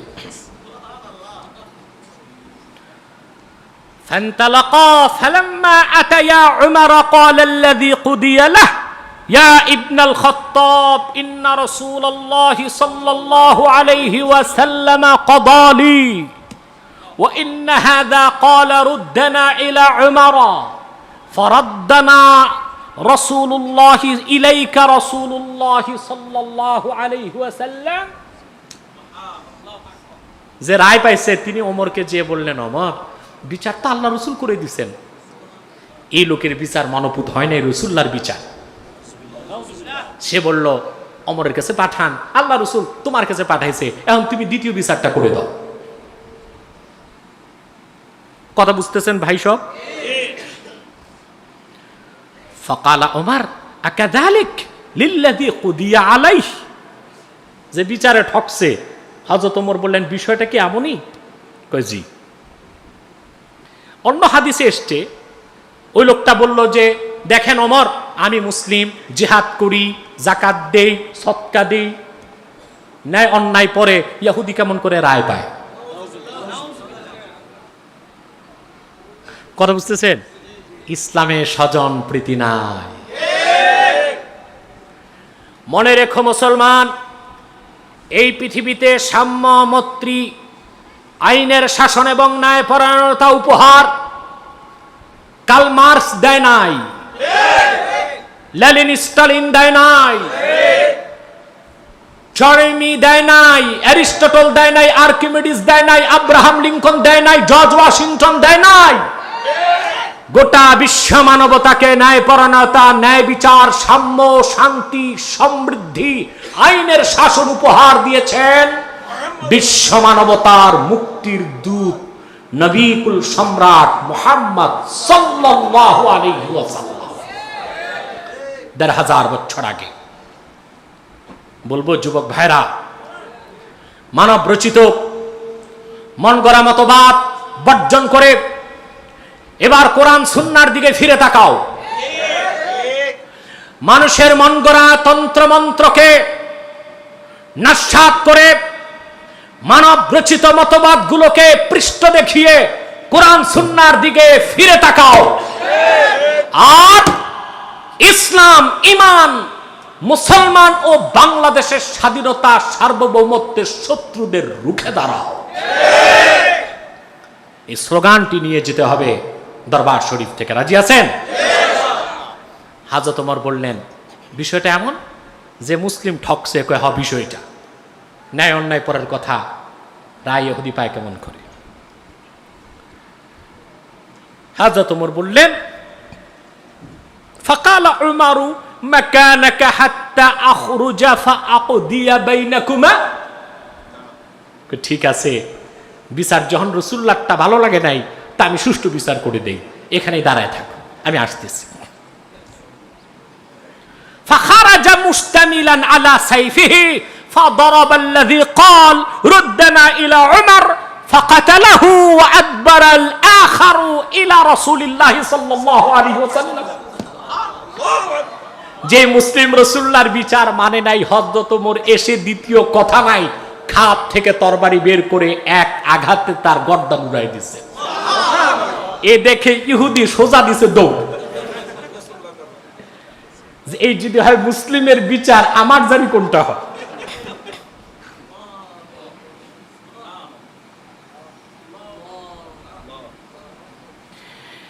ইহুদি দৌড়িয়ে রাসূলুল্লাহর কাছে চলে আসলেন, এসে বললেন, ইয়া রাসূলুল্লাহ ক্বাতালা উমারু সাহিবি, আমার সঙ্গে আপনার সাহাবী যে লোকটি গিয়েছে মুসলিম দাবিদার, ওমর তো তার গর্দান কেটে ফেলেছে। ওয়ালাউলা মা আজাস্তুহু লাকাতালানি, যদি আমি দৌড়ে না ভাগতাম আমারও তিনি শেষ করতেন।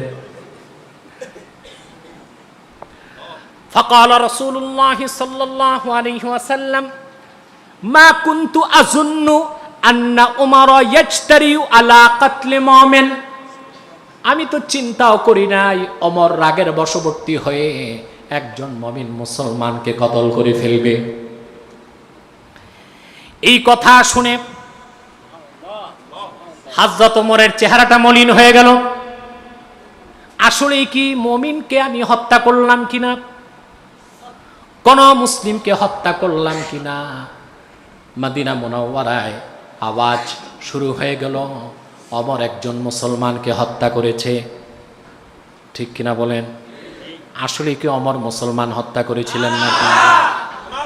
এখনো যারা ওমরের উত্তরসূরি দুনিয়ায় আছে, মুনাফিকরা অপবাদ দেয় কথায় কথায়, মুসলমানকে কাফের বলে। ঠিক কিনা বলে? আমরা কথায় কথায় কাফের বলি, আমরা কথায় কথায় কাফের বলি। কাফেরকে তো বলি না, মুসলিমকে তো বলি না, যে কাফের হয় তারে না বলি। ঠিক কিনা? যাদেরকে বলেছি, যেসব বক্তা রাসূলুল্লাহর সম্মান মর্যাদার বিরুদ্ধে কথা বলেছে, যাদেরকে আমরা কুফরির ফতোয়া দিয়েছি, কাফের বলেছি, ঘুরে ফিরে এক সময় সবাই তো তা মানে। পরে মানে কেন? গাধার কাজ পানি পরিষ্কার খায় না, গোলা করে খায়। ঠিক কিনা? হযরত ওমরের মনটা বেজার হয়ে গেল, হযরত ওমরের মনটা বেজার হয়ে গেল। আমি কি একটা মুসলমান মেরে ফেললাম? কথা বুঝতেছেন? আল্লাহ পাক আয়াত নাজিল করে দিলেন, সুবহানাল্লাহ বলবেন না? সূরা নিসা 65 নম্বর আয়াত আল্লাহ নাজিল করে দিলেন, ফালা ওয়া রাব্বিকা লা ইউমিনুনা হাত্তা ইউহাক্কিমুকা ফীমা শাজারা বাইনাহুম থুম্মা লা ইয়াজিদু ফি আনফুসিহিম হারাজাম মিম্মা কাদাইতা ওয়া ইউসাল্লিমু তাসলিমা। আল্লাহ পাক ডাক দিয়ে বললেন, মুহাম্মদ সাল্লাল্লাহু আলাইহি সাল্লাম আপনার রবের কসম, সুবহানাল্লাহ বলবেন না?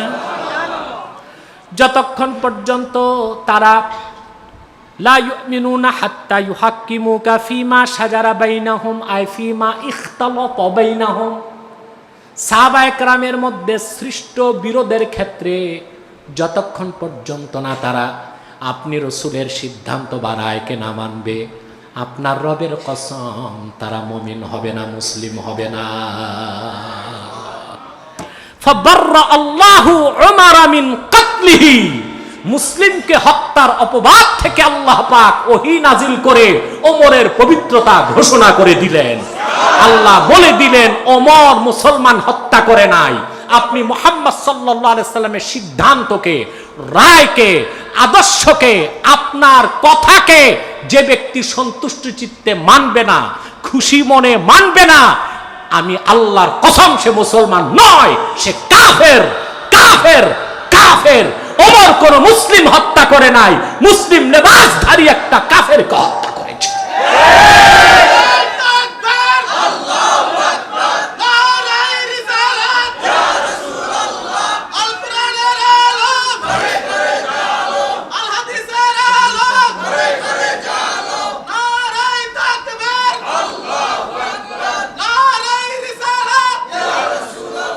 প্রিয় ভাই বন্ধুগণ, তাহলে কি বোঝা যায় ভাই? বুঝতেছেন? আল্লাহ রসুলের সুন্নত মানে কি শুধু দাড়ি টুপি?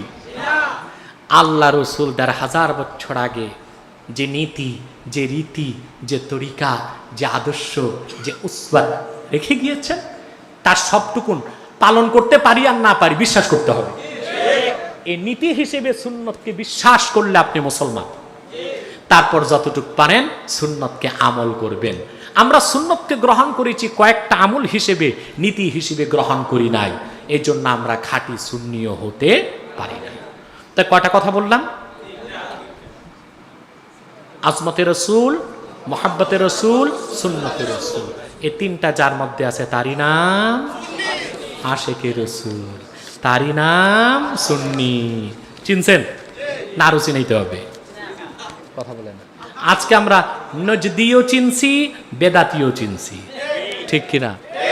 আমরা সত্যিকার সুন্নি, ঠিক কিনা বলে?